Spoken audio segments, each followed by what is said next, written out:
Mr. Speaker, Mr. Vice President, members of the 94th Congress, and distinguished guests. 26 years ago, a freshman congressman, a young fellow,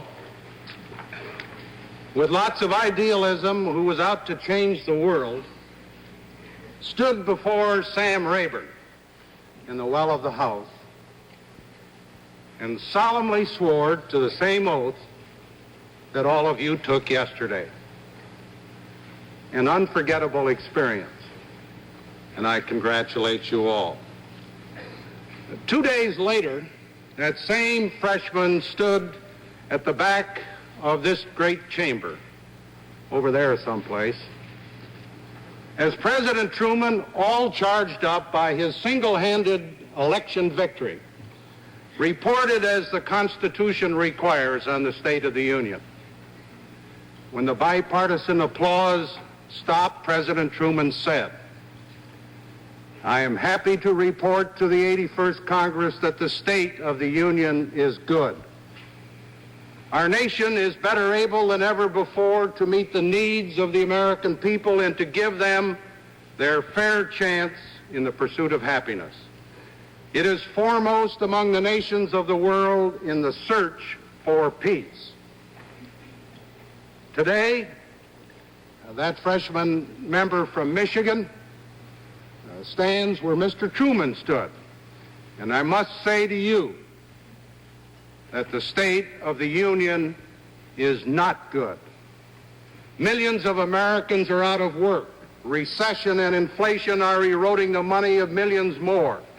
Prices are too high and sales are too slow. This year's federal deficit will be about $30 billion. Next year's probably $45 billion. The national debt will rise to over $500 billion. Our plant capacity and productivity are not increasing fast enough. We depend on others for essential energy. Some people question their government's ability to make hard decisions and stick with them. They expect Washington politics as usual.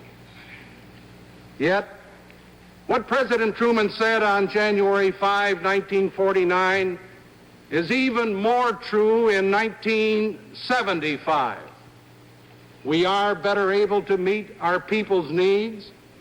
All Americans do have a fair chance to pursue happiness.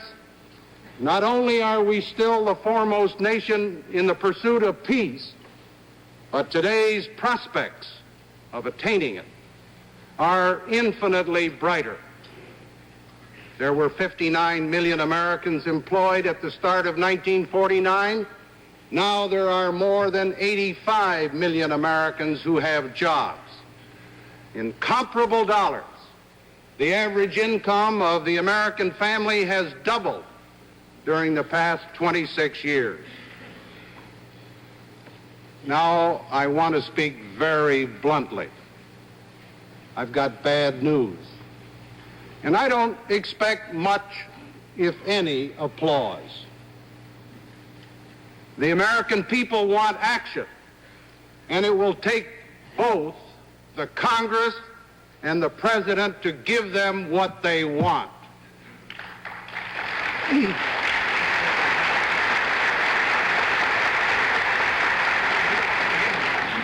Progress and solutions can be achieved, and they will be achieved. My message today is not intended to address all of the complex needs of America. I will send separate messages making specific recommendations for domestic legislation, such as the extension of general revenue sharing and the Voting Rights Act. The moment has come to move in a new direction. We can do this by fashioning a new partnership between the Congress on the one hand, the White House on the other, and the people we both represent. Let us mobilize the most powerful and most creative industrial nation that ever existed on this earth to put all our people to work. The emphasis on our economic efforts must now shift from inflation to jobs. To bolster business and industry and to create new jobs, I propose a one-year tax reduction of $16 billion. 3/4 would go to individuals and 1/4 to promote business investment. This cash rebate to individuals amounts to 12% of 1974 tax payments, a total cut of $12 billion, with a maximum of $1,000 per return. I call on the Congress to act by April 1st. If you do, and I hope you will, the Treasury can send the first check for half the rebate in May and the second by September.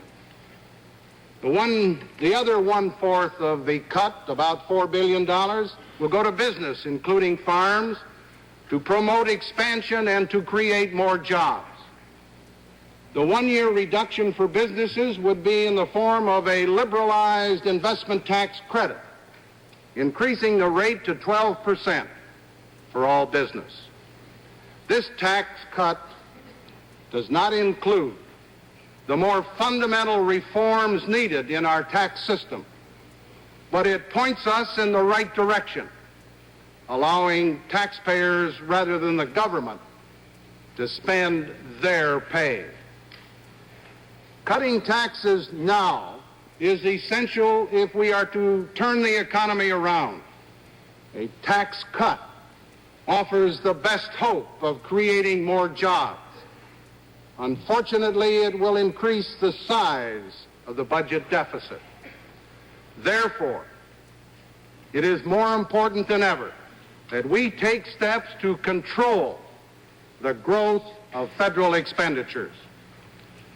Part of our trouble is that we have been self-indulgent. For decades, we have been voting ever increasing levels of government benefits, and now the bill has come due. We have been adding so many new programs that the size and the growth of the federal budget has taken on a life of its own. One characteristic of these programs is that their cost increases automatically every year because the number of people eligible for most of the benefits increases every year. When these programs were enacted, there's no dollar amount set. No one knows what they will cost. All we know is that whatever they cost last year, they will cost more next year. It's a question of simple arithmetic. Unless we check the excessive growth of federal expenditures or impose on ourselves matching increases in taxes, we will continue to run huge inflationary deficits in the federal budget. If we project the current built-in momentum of federal spending through the next 15 years, state, federal, and local government expenditures could easily comprise half of our gross national product. This compares with less than a third in 1975. I've just concluded the process of preparing the budget submissions for fiscal year 1976. In that budget, I will propose legislation to restrain the growth of a number of existing programs.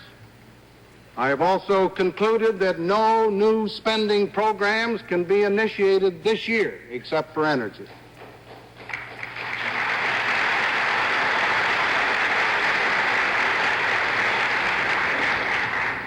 Further, I will not hesitate to veto any new spending programs adopted by the Congress.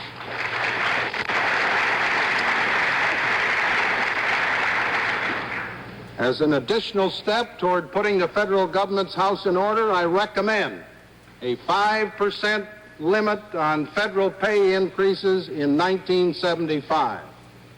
In all government programs tied to the Consumer Price Index, including Social Security, civil service and military retirement pay, and food stamps, I also propose a one-year maximum increase of 5%.